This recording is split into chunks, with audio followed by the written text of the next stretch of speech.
और खेत बाड़ी बट जाई, खेत बाड़ी बट जाई, आज अंगना दुआरवा पाई पाई दीना।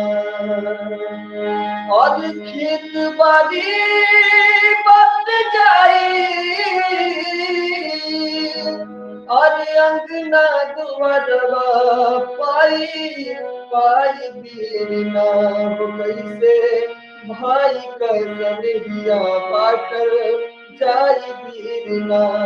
कैसे भाई कन्हैया बाटल जाई दीना। खेत बाड़ी बट जाई,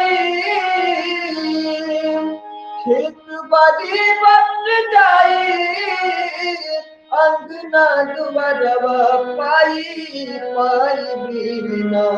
कैसे भाई कन्हैया बाटल जाई दीना।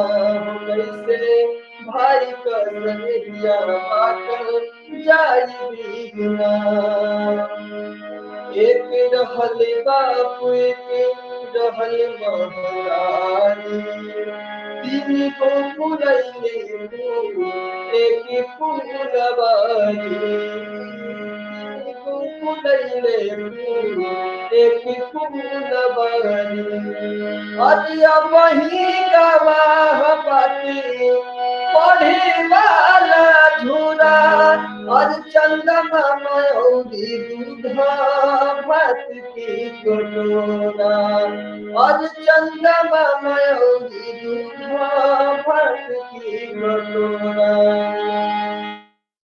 के लोग आके बखरा लगाई, गौवा के लोग आके बखरा लगाई।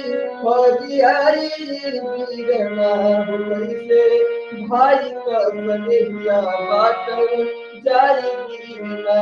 कैसे भाई कन्हैया बाटल जाई दीना।